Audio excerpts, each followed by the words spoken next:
BNP জামায়াতের সঙ্গে যোগাযোগে গত 10 বছর বাধা ছিল, মন্তব্য চীনের রাষ্ট্রদূতের। বাংলাদেশের অভ্যন্তরীণ রাজনীতিতে চীনের প্রভাব বরাবরই আলোচনার বিষয়, কিন্তু এবার সরাসরি মুখ খুললেন ঢাকায় নিযুক্ত চীনের রাষ্ট্রদূত ইয়া ওয়েন।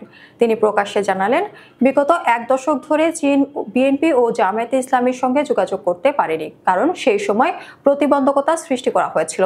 মঙ্গলবার জাতীয় প্রেস ক্লাবে ডিকাপ টক অনুষ্ঠানে দেওয়া বক্তব্যে চীনা রাষ্ট্রদূত বলেন, গত 10 বছরে বিএনপি ও জামায়াতের সঙ্গে আমাদের যোগাযোগে প্রতিবন্ধকতা ছিল। এখন সময় এসেছে, তাই আমরা আবার সংলাপ চালু করছি। তিনি সুনির্দিষ্টভাবে না বললেও তার ইঙ্গিত ছিল পরিষ্কার। আওয়ামী লীগ সরকারের আমলে রাষ্ট্রীয় পর্যায়ে এমন প্রভাব খাটানো হতো যে চীনকেও বিশেষ রাজনৈতিক দলগুলোর সঙ্গে সম্পর্ক রাখতে দেওয়া হয়নি। রাষ্ট্রদূতের এই বক্তব্য বাংলাদেশে গত এক দশকের কূটনৈতিক নিয়ন্ত্রণ এবং রাজনৈতিক একচেটিয়াত্বের প্রমাণ হিসেবে দেখা হচ্ছে। আওয়ামী লীগ সরকার শুধু দেশের গণতান্ত্রিক প্রতিষ্ঠানগুলোই নয়, কূটনৈতিক সম্পর্ক নিয়ন্ত্রণ করত বলে দীর্ঘদিন ধরেই বিরোধী দলগুলোর অভিযোগ ছিল। এবার সেই অভিযোগের পক্ষে কথা বলল চীন, যার সঙ্গে বাংলাদেশ সরকারের সবচেয়ে ঘনিষ্ঠ সম্পর্ক ছিল। চীন সাধারণত কূটনৈতিকভাবে খুব সতর্ক অবস্থান নেয়, অথচ তারা এখন বিএনপি ও জামায়াতের সঙ্গে পুনরায় যোগাযোগ শুরু করছে।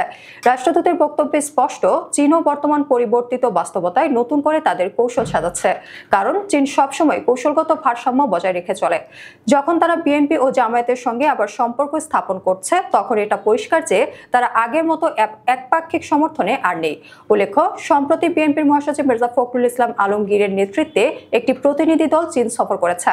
একইভাবে জামায়াতে ইসলামীর আমির শরীফুর রহমানের নেতৃত্বেও চীন সফর হয়েছে। এসব সফরে মূল উদ্দেশ্য রাজনৈতিক সম্পর্ক পুনঃপ্রতিষ্ঠার।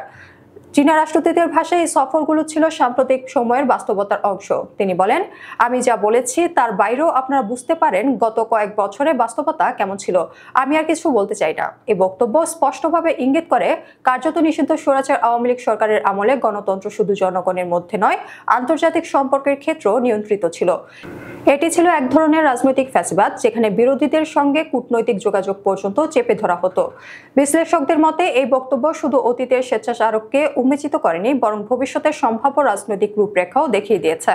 চীন যখন আবার বিএনপি ও জামায়াতের দিকে ঝুঁকছে, তখন এটা স্পষ্ট বাংলাদেশের রাজনীতিতে নতুন ভারসাম্য তৈরি হচ্ছে।